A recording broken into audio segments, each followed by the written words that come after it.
पिछले इंटरव्यूज में इन्होंने पवन सिंह के साथ फिल्म करने का जिक्र किया था। हाल ही में ये पवन सिंह की एक फिल्म के ट्रेलर लॉन्च के मौके पर भी देखे गए थे। तो शर्मा जी, क्या मालूम है, आप गए थे अभी पवन सिंह की एक पार्टी में, तो क्या मालूम है कि अब फिल्म आपकी तय है पवन सिंह के साथ, कब आ रही है, क्या नाम है पिक्चर का, कब शूट करेंगे? सच बताऊं तो अभी तक फिल्म को लेके अभी कोई बात नहीं हुई। कोई मतलब एक बार जो हुई थी हल्की फुल्की वहीं पर है। और ट्रेलर में लॉन्चिंग पर मुझे पवन जी ने नहीं बुलाया था, डायरेक्टर देवेंद्र जी ने और जो मीडिया के पीआर थे उन्होंने बुलाया था मेरे को।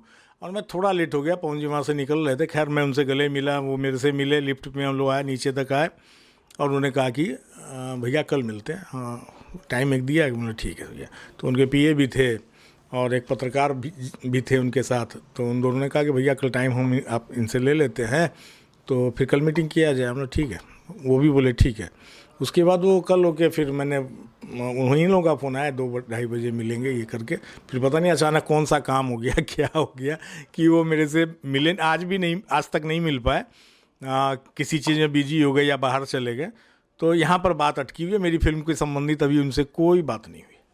तो अगर आपको मिलने का, मुलाकात का समय, वक्त खुद पवन सिंह ने दिया था, पावर स्टार और भोजपुरी सिनेमा पवन सिंह ने दिया था, तो आप मिलने क्यों नहीं गए? आप फ़ोन कर सकते थे पवन सिंह को, सीधे उनके सेल पर फ़ोन कर सकते थे कि भैया आपने मुलाकात के लिए आज के लिए मुझे वक्त दिया था, मैं आपसे मिलने आ रहा हूँ। ऐसा आपने क्यों नहीं किया? प्रदीप के शर्मा जी बताएं। नहीं, एक तो उनके जो काम देखते मैनेजर हैं और एक पत्रकार बंधु हैं जो हमसे भी जुड़े हुए हैं। तो उन दोनों ने जिम्मा ले लिया कि कल हम लोग इनको लेके आते हैं, भैया आप टाइम बताएं, उस टाइम में आपसे बात कर लेंगे। तो उन दोनों ने बात की, आपस में ही कोऑर्डिनेट कर रहे थे। मेरे को खाली बता रहे थे कि भैया 1:30 बजे नहीं, अब 2:30 हो गया, 4 हो गया। उसके बाद फिर मैंने पूछा भी नहीं और फिर बाद में आया कि कल मिलते हैं। तो कल होके मेरे को कुछ और काम था तो इसलिए मैं नहीं जा पाया। तो यही है, बस इतनी सी बात है। तो क्या ये जो मुलाकात आपकी और पवन सिंह की नहीं हो पाई, इसका असर फिल्म के बनने पर भी पड़ सकता है? क्या जो फिल्म आपकी उनके साथ बनने वाली थी वो भी डिले हो सकती है, प्रदीप के शर्मा जी? 100% जो चीज़ शुरू दिन बात हुई थी, वो प्रोजेक्ट जो भी हमने मुजवानी जो डिस्कस कर लिया था, वो बात वहाँ से आगे अभी तक बढ़ी नहीं है। और मैं फ़ोन कैसे करता, आप बताइए। आपने कहा कि आप भी फ़ोन कर सकते थे, मैं कैसे करता जब उनका ही टीम बोल रही है कि हम कल आपको मिलवाएंगे।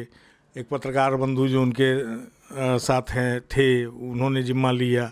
तो जब वो दो बड़े दिग्गज आपस में मिलके मीटिंग नहीं करा पाए, या हो सकता है वो जहाँ भी बिजी थे वहाँ मिला नहीं पाए, तो अब मैं इससे ज़्यादा क्या बोलूँ। अब वो जब फ्री होंगे मेरे को बुलाएंगे, ऐसा पूरा विश्वास है मेरे को। आपको लगता है अगर पवन सिंह आपसे मिलना चाहते, अगर उनके पास समय होता, तो कोई भी बीच में जो होता, जो शख्सियत बीच में होती, वो रोक भी नहीं पाती?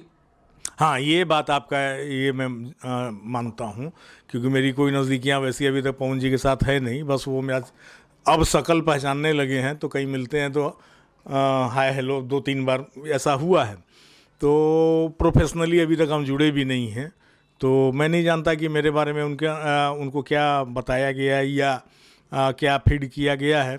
मैं तो समझता हूँ कि अच्छा ही किया गया होगा। अभी टाइम नहीं मिला है, लेकिन वो मिलेंगे, ज़रूर मिलेंगे। अच्छा, अगर आपको पवन सिंह से बात करनी होती है तो आप उनके मैनेजर को फ़ोन करते हैं, या उनके मैनेजर की तरफ से आपको फ़ोन आते हैं तभी आपकी बातचीत होती है? सीधे बातचीत नहीं होती है, ये कहने का मतलब है? एक बार भी नहीं हुई। सबसे पहले हुई तो मेरे को रजनीश मिश्रा जी ले गए थे, मिला के लाए, ठीक है, जो पहले फेज की बातें हुई।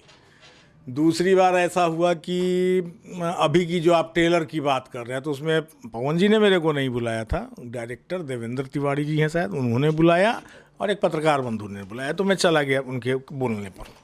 ठीक है, लेकिन यही मामला जब मैं दूसरे तरफ देखता हूं, खेसारी लाल यादव की जब मैं बात करता हूं, खेसारी लाल यादव से बातचीत करने के लिए क्या आपको मैनेजर को फ़ोन करना पड़ता है, उनके टीम में से किसी को फ़ोन करना पड़ता है, या आप सीधे फ़ोन निकालते हैं और सीधे खेसारी भाई का नंबर डायल कर देते हैं?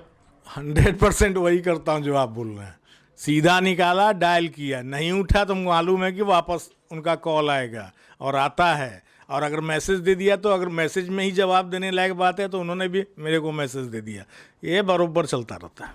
अच्छा, वो भी ऐसा ही करते हैं कि आपको समय देकर मिलते नहीं हैं? आपको उन्होंने कभी समय दिया कि भैया इस दिन मेरी आपसे मुलाकात होगी, और उसके बाद मुलाकात नहीं हो पाती है? आपको कई बार इस तरह से आगे डेट्स जो हैं मीटिंग की आपकी शिफ्ट हुई हैं?